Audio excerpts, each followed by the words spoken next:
Is Cooler Master starting to beat Fractal at their own game? Stay tuned.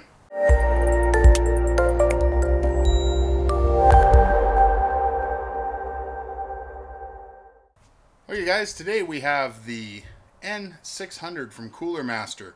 This is their kind of value-oriented mid-tower. Nice kind of mesh front, looks nice and shiny if you like that kind of thing. It's got a brushed aluminum plastic look, so I like it because it doesn't fingerprint and it still looks nice.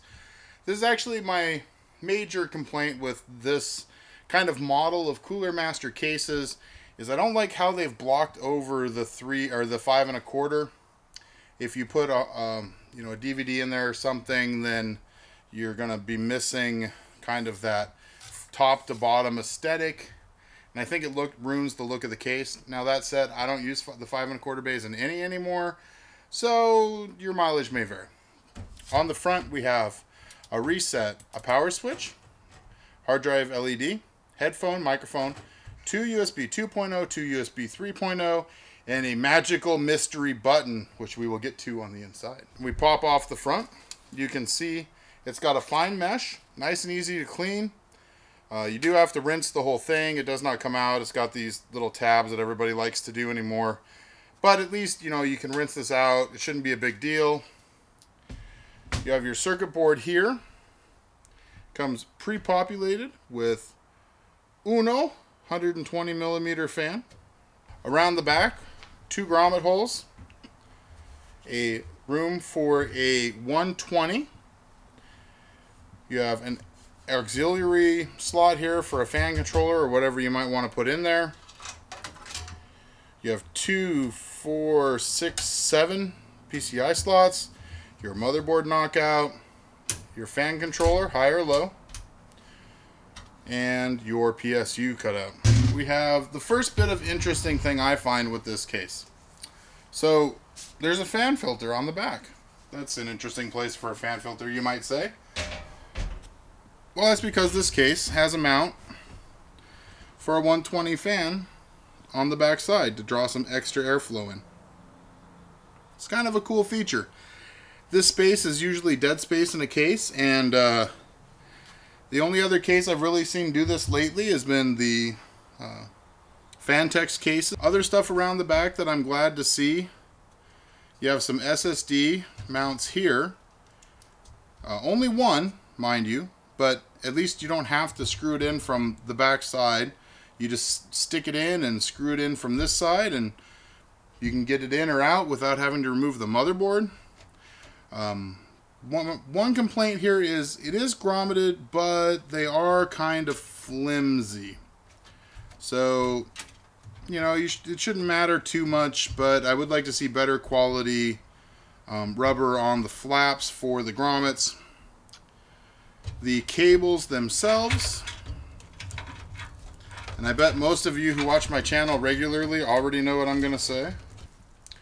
On the back we have, or for the cables, we have your USB 3.0, all black, nice to see. We have your front panel audio, which, yeah, you already know what I'm going to say. Colored cables. It's no in my book. We also have the USB 2.0, which, again, colored cables at the ends. And if you're gonna, guys, if this didn't have a window on it, I would totally give this case a pass in that regard. But with the windowed side panel, I expect everything to be nice and tidy. See, because they did all black on the front panel switches, so just kind of expect them to go the whole 9 yards. So the top, another feature I really like, you can do a 240 or 280s. Now the 280, you're probably going to have height restrictions. We'll see about that. The 240s are offset a little bit, and the thing I really like here is the oval screw holes. It's really nice to see because it gives you a little bit of shimmy room on the inside when you get to that point. Bam! Nice side window. It is full height and got a Cooler Master logo down there and lightly smoked. We have our accessory box. Id-set accessory box. We have our toolless mounting. More toolless mounting. Zip ties, screws. Ooh, a speaker. So nothing out of the ordinary. So on the inside, we have your quick release or quick install on the 5 1/4, and then we come to the first interesting feature in my opinion. So these are pre-set up for 2.5-inch drives, or you can move it out to be 3.5-inch drives, or you can remove it completely. Now this is where it's interesting that the one pre-installed is on the bottom. However, that's done on purpose because this is more restrictive airflow than the bottom caddy, which is turned on 90 degrees. So you get nice airflow through the bottom caddy if you don't populate any 3.5s down there. What I would do personally is I would set this to 3.5. I would put one SSD for your OS on that back and put one storage 3.5 in the top there. On the back here you have more fans with Molex adapters if you need them, which with most motherboards these days you shouldn't need that, but it's nice they threw it in there. The bottom is of course completely ventilated, or completely ventilated. It is completely ventilated, but it's also completely filtered.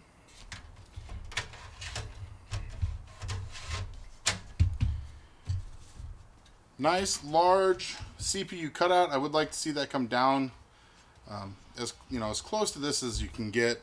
Maybe come down and then back up. It does not come with a pre-populated top fan. Another thing where I think that the Core series does come with 340 Silent Series R2 fans. This comes with 220 Cooler Master fans. Other than that, I don't really think you're going to have room for a 280 rad in the top of this. It just looks like it's not going to be enough clearance.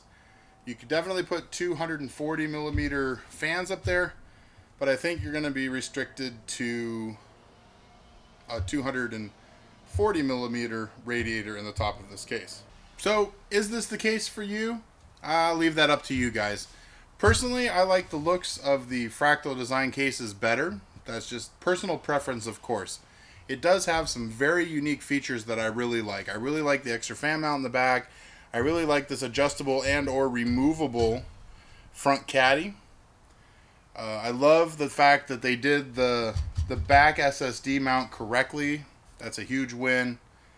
And other than that, it's just a quality built little case for a good value. So we are going to be doing an AMD 8350 build in this case, and we'll see how it goes. Look for that build video coming soon.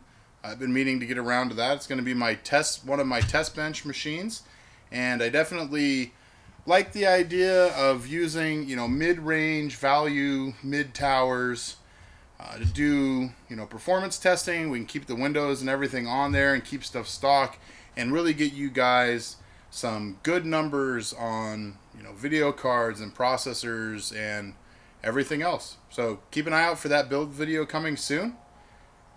Until then, this is Tim for TimmyTechTV. We'll see you guys next time as another plane goes overhead.